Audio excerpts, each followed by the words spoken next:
বাজছে আর পঞ্চপাণ্ডবরা সশরীরে বাড়ি ফিরে যাচ্ছে। বলো কি করলে, কোন কর্ম করলে এই পঞ্চপাণ্ডবের মৃত্যু হবে? আচ্ছা মা,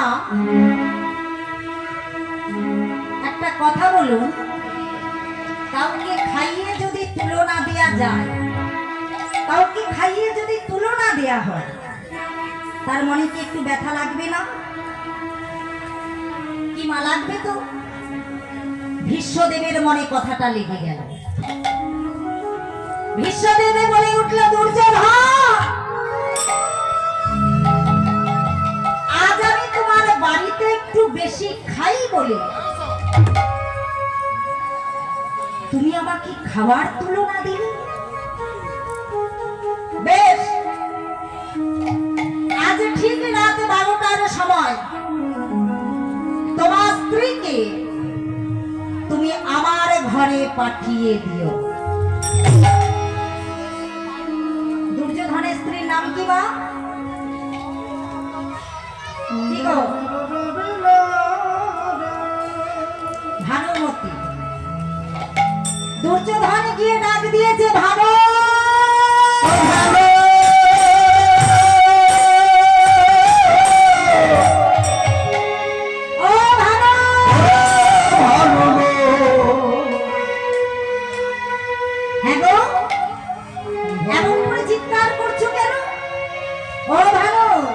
জানো আজ দাদু কি বলেছে? জানো কি বলেছে গো? শোনো না, আজ দাদু বলেছে আজ ঠিক রাত 12টার সময় তুমি একবার দাদুর ঘরে যাবে। ভানুমতি তো কথাটা শুনে চমকে উঠেছে। হ্যাঁ গো, তোমার কি লাজ লজ্জা বিবেক বুদ্ধি বলে কিছু হবে না? হ্যাঁ, আমি এই যৌবন বয়সের লাদব, আমি যাব তোমার দাদুর ঘরে? একে আই বুড়ো, তার উপর আবার বুড়ো। ভীষ্ম বিয়ে করেছে? করেনি মা। বলছে একে আই বুড়ো, তার উপর আবার বুড়ো, তার উপর আবার রাতে 9টা নয়, রাতে 10টা নয়, রাতে 12টা। চিন্তা করো, কেউ যাবে অত রাত্রিতে? ভানুমতি বলছে, শোনো, তোমার যেতে হয় তুমি যাও, আমি তোমার দাদুর ঘরে যাব না।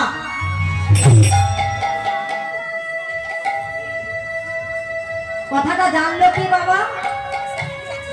ভীষ্মদেব, দুর্যোধন, ভানুমতি, আর কেউ কিন্তু জানে না। কিন্তু আর কেউ কিন্তু জানে না বললে কি হবে? সবার চোখে ফাঁকি দেয়া যায় মা, কিন্তু একজন আর চোখে ফাঁকি দেয়া যায় না। তিনি হলেন আমার ভগবান। আর যখন রাত 11টা বেজে গেল, তাড়াতাড়ি করে ছুটতে ছুটতে ভগবান চলেছে কোথায়? সখীর কাছে। সখীটা কি গো? ভগবান দ্রৌপদীকে সখী বলে ডাকতো, আর দ্রৌপদী ভগবানকে সখা বলে ডাকতো। যখন রাত 11টা বেজে গেল, ভগবান ছুটতে ছুটতে সখীর দরজায় গিয়ে ডাক দিয়েছে টোকা দিয়ে, সখী, সখী রে,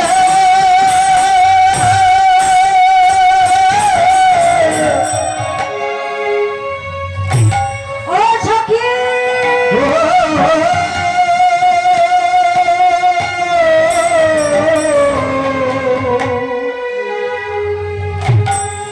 বিছানা থেকে উঠে এসো।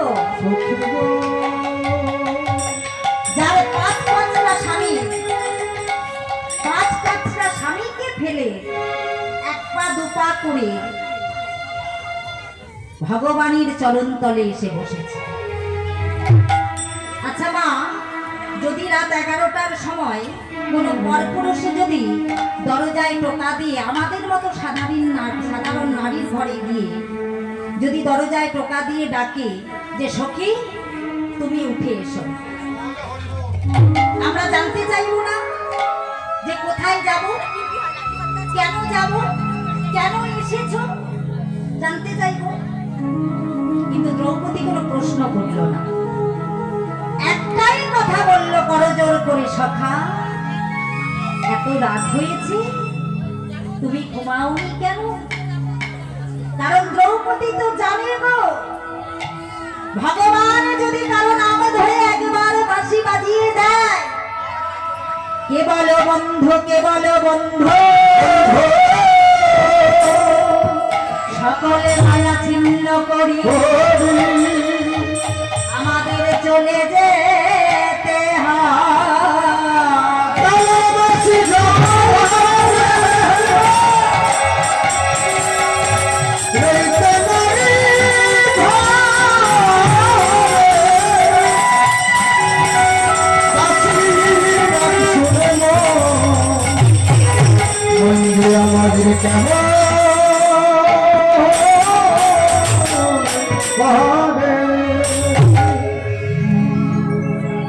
কারণ দ্রৌপদী তো জানে গো, ভগবান যদি কারো নাম ধরে একবার বাঁশি বাজিয়ে দেয়, তৎক্ষণাৎ তাকে চলে যেতে হবে। তা তাড়াতাড়ি করে দ্রৌপদীর হাতটা ধরে নিয়ে যাচ্ছে কোথায়? ভীষ্মদেবের ঘরে। আর বলছে, দ্রৌপদী তুমি এমন ভাবে কথা বলবে যেন ভানুমতির গলায় কথা বলা হয়, ভানুমতির মতো সেজে তুমি যাবে। যখন এক পা দুপা করে চলেছে ভীষ্মদেবের ঘরে, যাওয়ার পরে ভগবান বলছে, সখী তোমার জুতো জোড়া তুমি এখানে খুলে রেখে যাও, তোমার জুতোর আওয়াজে ভীষ্মের ধ্যান ভেঙে যাবে। সখী বলছে, ভগবানকে বলছে, সখা আমি আমার জুতো জোড়া এখানে খুলে রেখে যাব, কিন্তু দেখো আমার জুতো জোড়া যেন কেউ নিয়ে চলে না যায়। ভগবান আমার মনে মনে চিন্তা করছে, আহা এই না হলে আমার ভক্ত, তুমি যাও, আমি তোমার জুতো জোড়া মনে বসে আছি। দ্রৌপদী যখন এক পা দুপা করে চলেছে, আর এদিকে যখনই এক পা দুপা করে চলেছে, এদিকে ভগবান আমার মনে মনে চিন্তা করছে, দেখি এই সুযোগে আমি ভক্তির চরণ ধুলা হৃদয়ে জড়িয়ে ধরে দেখি আমার মধ্যে ভক্তি আসে কি না। দ্রৌপদী তো ভীষ্মদেবের ঘরে যায়নি গো, আড়াল থেকে দেখছে যে ভগবান কি করে।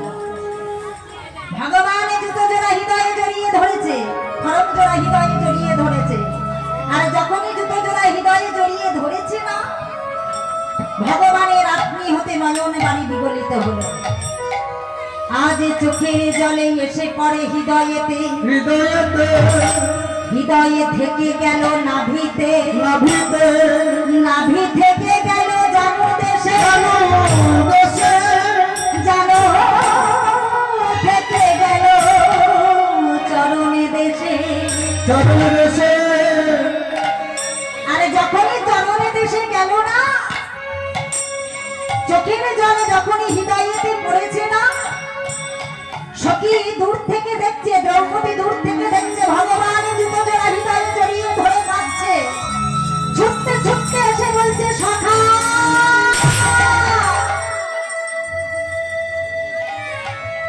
ছি ছি ছি ছি ছি ছি ছি, তুমি আমার জুতো জোড়া চুরি করলে কেন? তুমি তো জুতো জোড়া আমাকে চাইতে পারতে, যে সখী তোমার জুতো জোড়া তুমি আমায় দাও।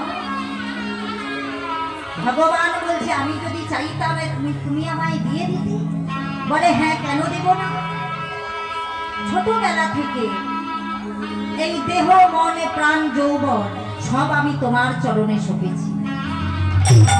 এই দেহটা যদি তোমার হলো,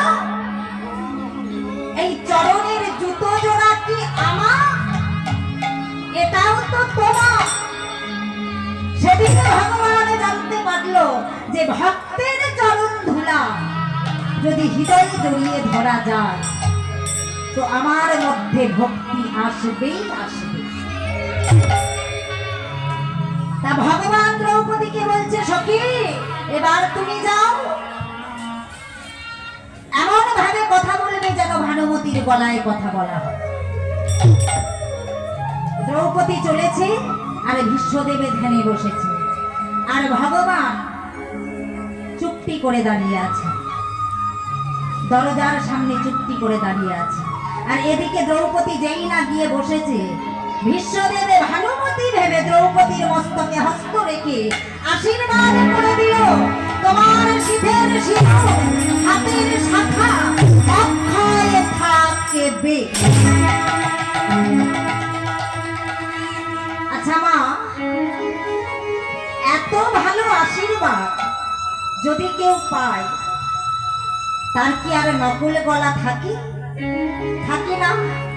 সে আনন্দে আসল গলা বেরিয়ে লাফিয়ে উঠেছে, আর যেই না লাফিয়ে উঠেছে না, ভীষ্মদেবের ধ্যানে ভেঙে গেছে, ভীষ্মদেব সঙ্গে সঙ্গে চমকে উঠেছে। এ কি দ্রৌপদী, তুমি? কে তোমায় পাঠিয়েছে? বলো, কে তোমায় পাঠিয়েছে? দ্রৌপদী তো বারবার দরজার দিকে দেখছে, বারবার যখন দেখছে, ভীষ্মদেব কি জানে না মা যে দ্রৌপদীকে কে পাঠিয়েছে? যার ইচ্ছায় মৃত্যু, যে ইচ্ছা করলে মৃত্যু হবে আর ইচ্ছা না করলে মৃত্যু হবে না, সেই ভীষ্মদেব কি জানে না যে দ্রৌপদীকে কে পাঠালো?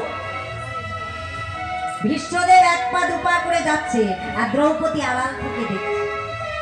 ভীষ্মদেব এক পা দুপা করে গিয়ে যখনই দরজার সামনে দাঁড়িয়েছে, কি দেখতে জানে? কি দেখলো? বলো কে তুমি?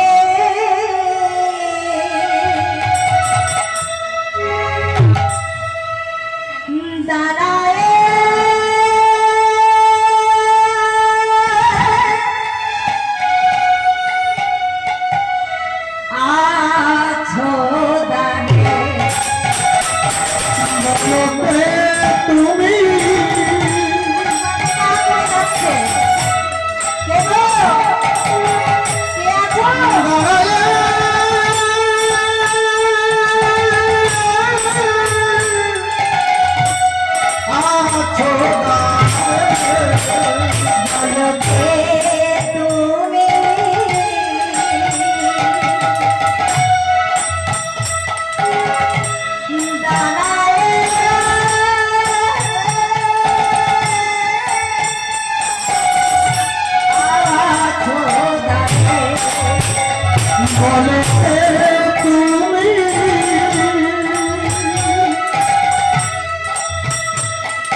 দরজায় চুপটি করে হেলান দিয়ে দাঁড়িয়ে আছে।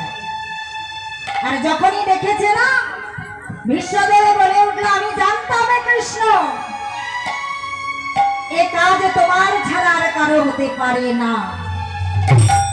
দ্রৌপদীকে ঘরের ভেতরে পাঠিয়ে দিয়ে তুমি আড়ালে দাঁড়িয়ে রইলে কেন?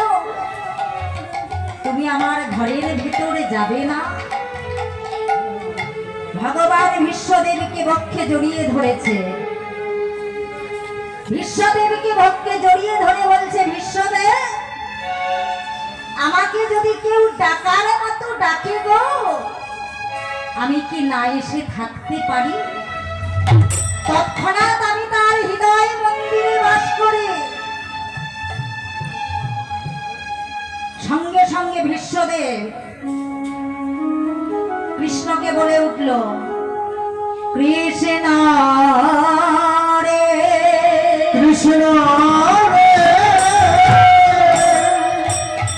যেদিন আমার 10টা ইন্দ্রিয় শিথিল হবে,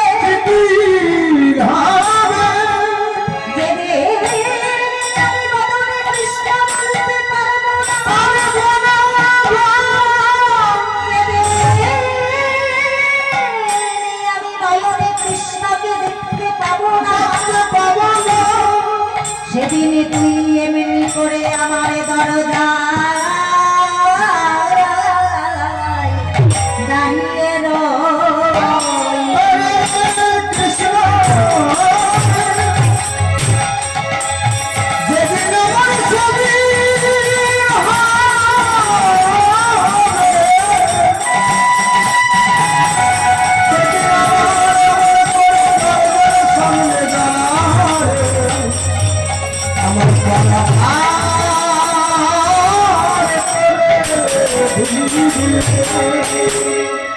ভগবান বলে উঠল, বিশ্বদেব আমি কথা দিলাম যেদিন তোমার 10টা ইন্দ্রিয় শিথিল হবে, যেদিন তুমি বদনে কৃষ্ণ নাম বলতে পারবে না, সেদিন তুমি আমাকে একবার মন থেকে ডাকার মতো ডেকো, আমি তোমার সম্মুখে দাঁড়াবো।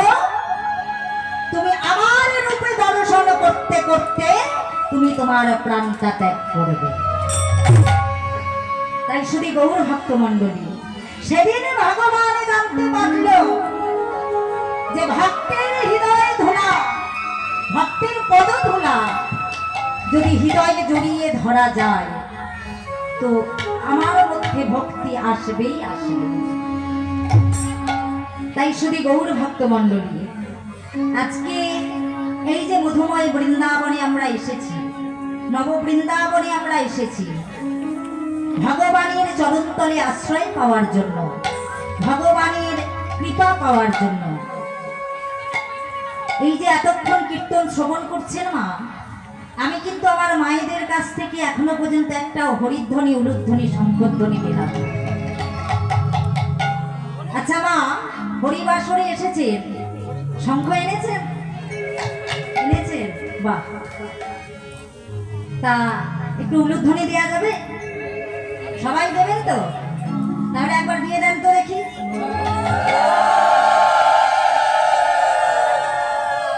এতজন মায়েরা আছেন, আওয়াজটা একটু দেওয়া হবে না? সেবা হয়নি নাকি?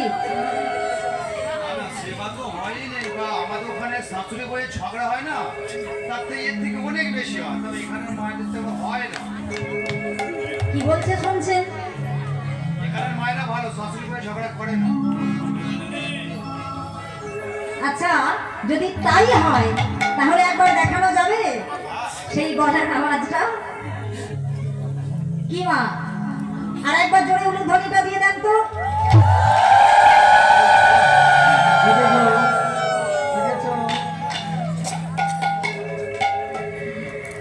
ওই শাশুড়ি বলে যে ঝগড়া হলে যে গলাটা বেরোয়, আওয়াজটা বেরোয়, ওই আওয়াজটা একটু বার করতে হবে। কারণ হরিবাসরে এসেছেন, একটু উলুধ্বনি, শঙ্খধ্বনি, হরিধ্বনি না হলে এই সভাটা কিন্তু সুন্দর হবে না মা। তবে এই মুহূর্তে আপনাদের একটা পরিচয় পত্রের দরকার আছে। এই পরিচয় পত্রটা যে যার মুখে কিন্তু আপনাদের দিতে হবে। আমি করজোর করে বলছি, আমার মায়েদের বলছি, দিদি ভাইদের বলছি, আমি যখন রাধা নামে জয়ধ্বনি দেব, আমার সকল মায়েদের দিদি ভাইদের বলছি, মা দুটি বাহু উত্তোলন করে একটু রাধা নামে একটু জয়ধ্বনিটা দিতে হবে। আর যখন শ্যামসুন্দরের নামে জয়ধ্বনি দেব, আমার বাবুদের দাদা ভাইদের করজোড় করে বলছি, একটু শ্যামসুন্দরের নামে জয়ধ্বনিটা দিতে হবে। তার মানে আমি দেখতে চাই আমার সর্বব্রহ্মের সঙ্গে আমার জগৎপতি ভগবান ব্রহ্মের কতটা আপ ডাউন আছে। তাহলে মা দুটি বাহু উত্তোলন করুন দেখি। রাধে রাধে।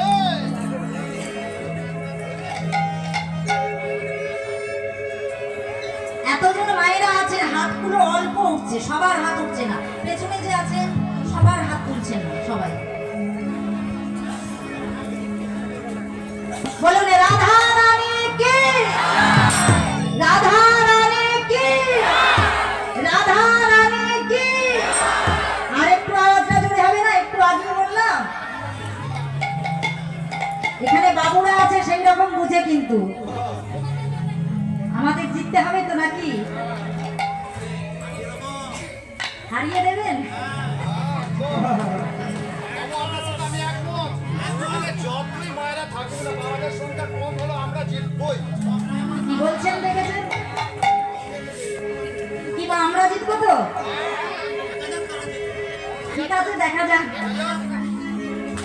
আমাদের মায়েদের সংখ্যাটা কিন্তু অনেকটাই বেশি আছে, আর মায়েদের গলার আওয়াজ আছে। হয়তো মায়েরা ভয় পাচ্ছে এখানে বাবুরা আছে বলে, ওই জন্যই ভয় পাচ্ছে। মা ভয় কিছু নেই। হরিবাসরে এসেছেন, রাধা রানীর নামে জয়ধ্বনি দেবেন, নারী হয়ে নারীর নামে জয়ধ্বনি দেবেন, অন্য কারো নামে তো জয়ধ্বনি দিচ্ছেন না।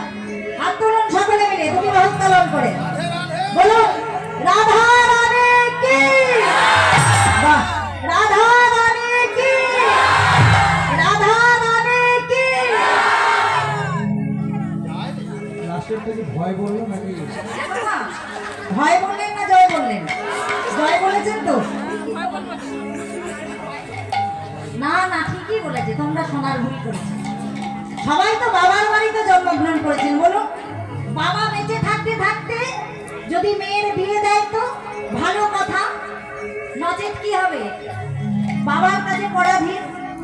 যদি ভাই থাকে ভাইয়ের কাছে পরাধীন, স্বামীর বাড়ি আসলে স্বামীর কাছে পরাধীন, স্বামীর কোলে যদি মৃত্যু হয় তো ভালো,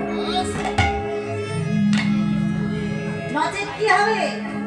ছেলেদের কাছে পরাধীন।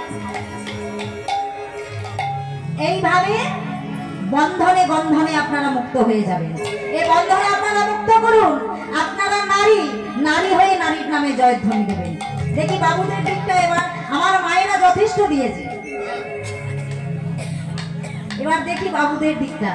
বাবা করজোড় করে বলছি, দুটি বাহু উত্তোলন করুন। হ্যাঁ হ্যাঁ, আমরা রেডি। আচ্ছা, এখানে মায়েরা যা দিয়েছে আমরা পারবো না। দয়া করে, দয়া করে। হেরে না যাই মা আমরা। আমাদের জিততেই হবে। এখানে মায়েদের সংখ্যা দেখছি বেশি আছে বাবা, বাবাদের সংখ্যা খুব কম। আমরা যদি হেরে বাড়ি যাই কেমন লাগে বলুন তো? ভালো লাগবে? মাথা হেড করে বাড়ি যেতে হবে। দেখা যাক কি হয়। হ্যাঁ, দেখবো তো অবশ্যই। ঠিক আছে বাবা, শ্যামসুন্দরের নামে একটু জয়ধ্বনি দিতে হবে। বলুন শ্যামসুন্দর কি, শ্যামসুন্দর কি, শ্যামসুন্দর কি। চাপড়ানা পেরেছিল। একটা তো ভুল হয়ে গেল মা। মায়েদের আওয়াজটা বেশি হয়েছে, মায়েরাও একসঙ্গে জয়ধ্বনি দিচ্ছে। শ্যামসুন্দরের নামে জয়ধ্বনি দিচ্ছে। যেতে হবে, বাবারা যেখানে আছে মায়েরা তো থাকবে। দেখলেন কেমনটা হলো? আমি বারবার বলেছি মায়েদের রাধা নামে জয়ধ্বনি দেবেন, বাবুদের শ্যামসুন্দরের নামে জয়ধ্বনি দেবেন। আর আপনারা কি করছেন? রাধা নামে জয়ধ্বনি, শ্যামসুন্দরের নামে জয়ধ্বনি সকলেই একসঙ্গে দিচ্ছেন। প্রমাণ হয়ে গেল কি? ওই একটা গানের কথা মনে পড়ে গেল। গাইবো গানটা? অপরাধ নেবেন না তো? ঠিক আছে, গাইছি। গোলে মালে পীড়িত করো না গোলে মালে করো না। গোলে মালে পীড়িত করো না গোলে মালে করো না। সেজে পীড়িতে রাখা ও গো সে যে পীড়িতে রাখা, আমার সেজে পীড়িতে রাখা আবার সে যে পীড়িতে রাখা।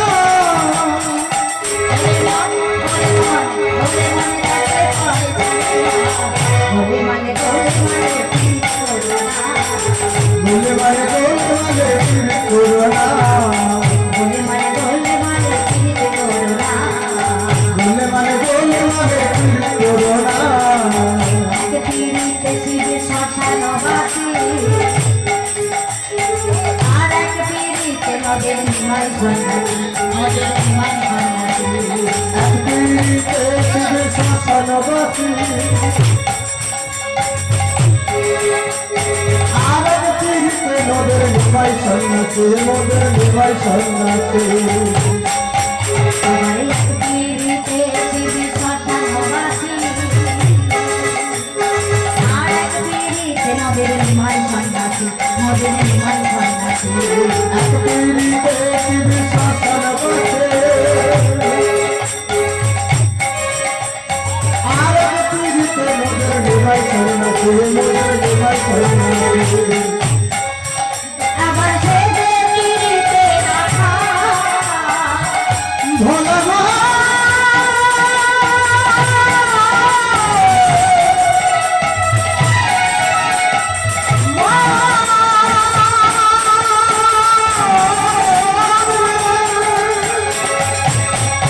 ও সে যে পীড়িতে রাখা। ওরে মন লাগলে পরে খাবে না গোলে মালে পীড়িত করো না গোলে মালে করো না।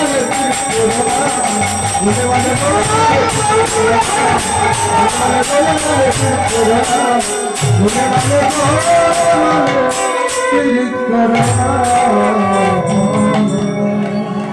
আমি আগেই বলেছি মা মায়েদের রাধা নামে জয়ধ্বনি দেবে বাবুদের শ্যাম সুন্দরের নামে জয়ধ্বনি দেবে আর আপনারা কি করছেন রাধা নামে জয়ধ্বনি শ্যাম সুন্দরের নামে জয়ধ্বনি সকলেই একসঙ্গে তার মানে প্রমাণ হয়ে গেল কি ওদেরকে ছাড়া আমরা থাকতে পারবো না আর আমাদেরকে ছাড়া ওরা থাকতে পারবে না মহাজন বললেন কি আরে একলা পুরুষ কৃষ্ণ আরে সবে নারী পুরুষ কৃষ্ণ আর সবে নারী, একলা পুরুষ কৃষ্ণ আরে সবে নারী পুরুষ কৃষ্ণ আর সবে নারী। সবাই মিলে বাহু তুলে বলো গৌর হরি। আমরা সবাই মিলে রহো বলে হরে হরে, আমরা সবাই মিলে রহো বলে হরে হরে।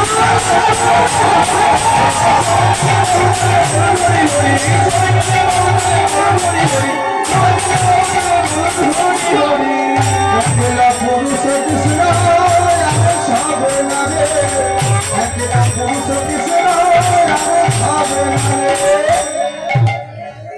শ্রী গৌর ভক্ত মণ্ডলী ভগবান বললেন ওগো কলির জননী যথরে পাত্র তোমরা একবার দুটি বাহু তুলে ডাকো যদি ডাকার মতো ডাকতে পারো আমি কি না এসে থাকতে পারি গো তাই শ্রী গৌর ভক্ত মণ্ডলী ভগবানকে ডাকার মতো ডাকতে হবে মা এই যে বৃন্দাবনে এসেছি ভগবানের চরণে আশ্রয় পাওয়ার জন্য কৃপা পাওয়ার জন্য তা এই বৃন্দাবনে যে এসেছি বৃন্দাবনে এসে আগে রাধারানীর চরণ আশ্রয় করতে হবে মা তারপরে কৃষ্ণের চরণ আশ্রয় করতে হবে রাধারানীর চরণ আশ্রয় না করলে কৃষ্ণের দর্শন পাওয়া যাবে না তাই শুধু গৌর ভক্ত মণ্ডলী এই যে বৃন্দাবনে এসেছি আগে আমরা একটা ভজন শ্রবণ করব তারপরে লীলার মধ্যে আস্বাদন করব। এই রাধে রাধে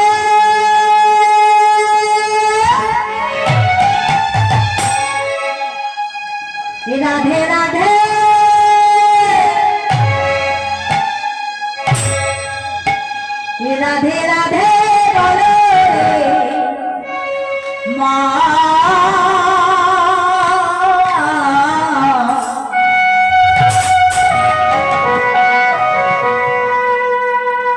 চলো যাব মধুর বৃন্দাবন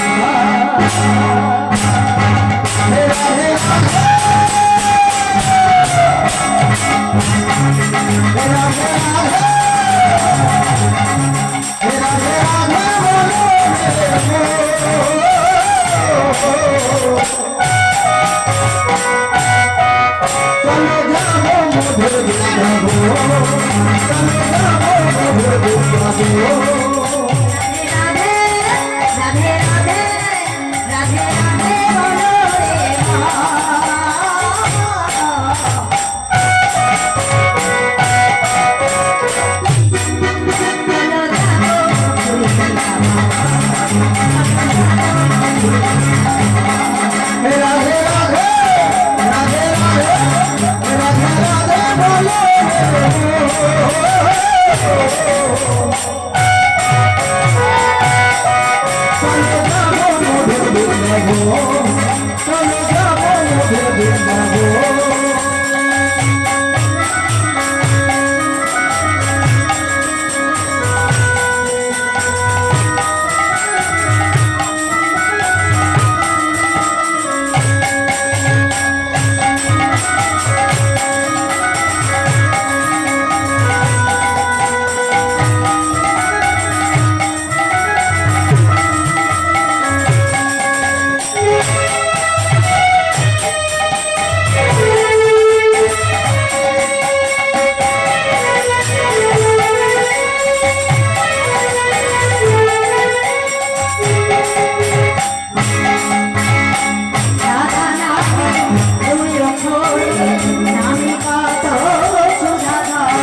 শুধু গৌর ভক্তমণ্ডলী, আজকে যে বিষয়ে আমরা আস্বাদন করব মা, সেই বিষয়বস্তুর নাম কৃষ্ণ ভক্ত বিহারী লাল।